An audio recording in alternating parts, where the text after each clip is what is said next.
So I was on a roll. I was an executive with a nice salary, annual bonuses and stock options, all the perks. Everything was on track. And on Monday, January 7th, 2008, at 3 o'clock in the afternoon in a small conference room on the top floor of our building, the president of the company wanted to have a quick meeting with me, which wasn't unusual since he was my boss. But the meeting turned out to be even more brief than expected. He fired me. And I'll never forget how his words just sucked the breath right out of me. And I left the conference room in a dazed state, and I went home and curled up in my bed in the fetal position for 3 hours. And while I could go on in vivid detail about how I felt, what I did to my self-esteem, my finances, and so on, what I now realize is while that event created the greatest amount of discomfort I had ever felt, it was that discomfort, the departure from my ordered life, that forever changed it for the better. You see, friends, what makes you comfortable can ruin you. And what makes you uncomfortable is the only way to grow. Let me say that again. What makes you comfortable can ruin you, and only in a state of discomfort can you continually grow. Now, I suppose if on January 8th, somebody come up and said, "Gee, buddy, getting fired's a good thing, because now you're really going to grow," I probably would have smacked them. But pretty quickly, I became motivated to start a new journey. And after a couple of years of work with my new team and a PhD friend at the University of Nebraska, we had this epiphany on how to illustrate and apply the science of discomfort and growth. We called the concept the growth rings. The growth rings represent living environments that promote or hinder growth. And that includes everything from your place of work to even a fishbowl. You see, what dictates the size of a goldfish is its environment. And while this goldfish lives in a very safe environment, it's also very limiting in most every way. And when placed in a more robust environment, like say a small pond, this can be the result. Now it also means he could be eaten. But friends, this is you. The environments in which you work, live, and play, they're all a proverbial fishbowl that dictates your growth. So the first growth ring represents a low-performing, low-growth environment called stagnation. Stagnation is understood by having to follow too many steps and permissions and minutia that stifles creativity, independent thought, and action. To imagine an environment such as this, think no further than our state and federal governments.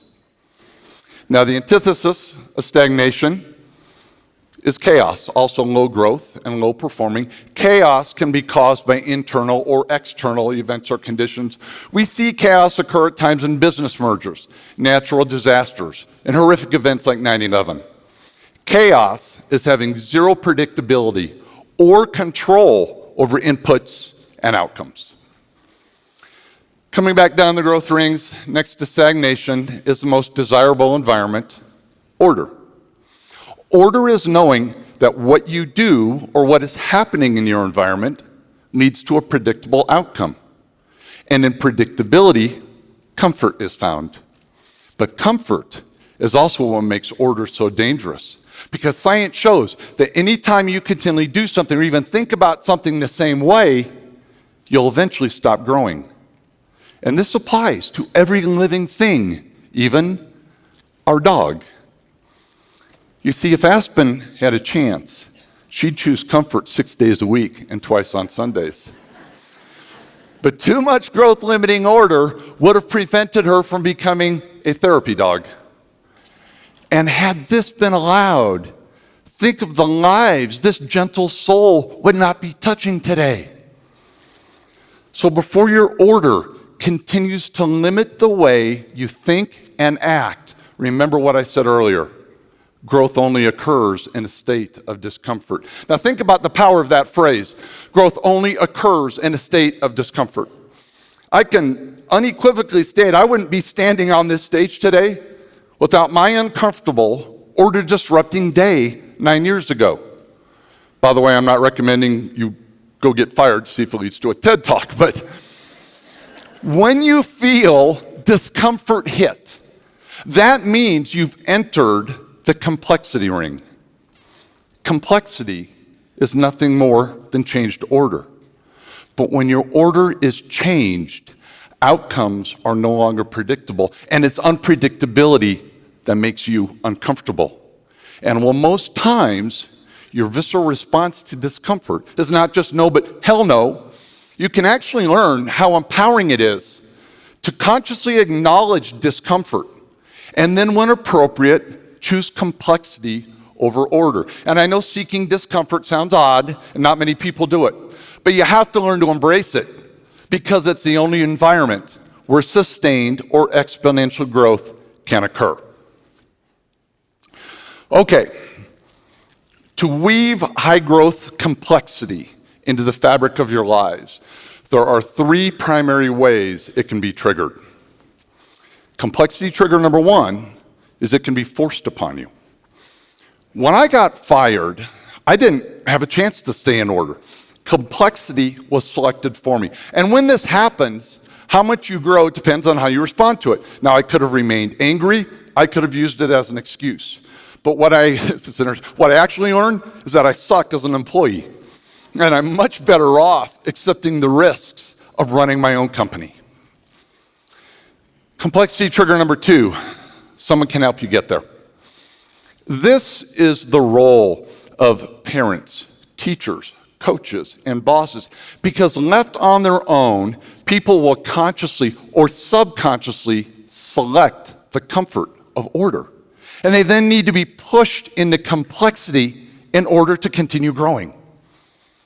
My youngest daughter spent most of her high school life training to play tennis. And her coach was pretty familiar with our work on complexity and the growth rings. So I called him up one day to check on Maddie's progress, and I was able to phrase my question like this. I said, "Hey, Lee, how long has it been since Maddie's been pushed deep into complexity?" Lee's response, "Funny you'd ask, Bill. We got there yesterday. She broke down into tears on the tennis court." Well, knowing how tough my daughter is, and the fact that she never cries, told me she was deep into complexity. But friends, this is where critical developmental decisions are made, because the old Bill, the pre-growth ring Bill, would have intervened and wanted to know what was making her so uncomfortable. Then I would have done everything I could to try and get her happy again. What I really would have been doing is removing the complexity and putting her in order. I actually would have been stifling her development. But the new post-growth ring Bill relished in his daughter's discomfort. And it was the coach's next words that told me everything I needed to hear. He said, "But Billy, got to tell you, it took a heck of a lot more to get her to the limits of complexity this month than it did last month." Discomfort was causing her growth. Okay, but what if you're not lucky enough to live or work in a robust high-growth environment? What if you're stuck in order, even worse, stagnation? Well, the great news is everyone can trigger complexity at any time.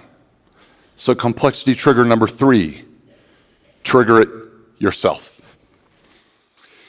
Take a journey with me back to Montgomery, Alabama in the 1950s. Imagine, if you will, a young girl who's black, and she attends an all-black high school. And she takes a city bus to get there and home, which wasn't unusual in that era. And on March 2nd, 1955, she boards the bus to come home from school, and she sits near the back in the first row of seats where blacks were allowed to sit.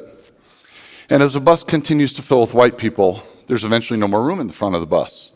And according to local law, she needed to move further back to create room for white people to sit. You see, Montgomery had an order in place that, when followed, led to a very predictable outcome: repression of people with little conflict. But 15-year-old Claudette Colvin had just spent the last month in high school studying black history, and she was understandably fed up with the historic and existing atrocities. And so on this day, she decided she didn't like Montgomery's order. And by refusing to give up her seat, She sent a community, our laws, and our entire country into complexity. Yes, 9 months before Rosa Parks made her famous decision to stay put, it was a 15-year-old girl that was handcuffed, dragged from the bus, and taken to prison. It was Miss Colvin, not Rosa Parks, who first fought the law, and by the way, was also the star plaintiff to testify in the famous lawsuit that went all the way to the U.S. Supreme Court. So, I use Claudette's actions not to heighten awareness of race issues, although that's not necessarily bad, but I use it as an example of every issue, of every situation in an ordered environment. It's a real and perfect example of complexity forcing people, our communities, and our courts into discomfort, and the downstream impact that can occur anytime someone elects to move from order. Dr. Serene Jones, in a recent book, summarizes this concept very eloquently. She said, "The constant facade of order hides the wilderness that is craving to seep out and teach us that life wasn't created to be what we think it is. Beyond words, we must experience the wilderness to be taught what cannot be otherwise known." So friends, it's not the discomfort of losing a job. It's not having a child break down on the tennis courts, but it's order you should fear the most because it is a threat. And order disrupting people like Jesus, Galileo, Claudette Colvin, Aspen's trainer, and maybe even a few of you have already proven. Now think about this. It's not the complexity triggering individuals or events you should fear the most, but it's your own willingness to accept or seek discomfort that will dictate the growth of not just you, but our entire world. Thank you very much for allowing me to be a part of this.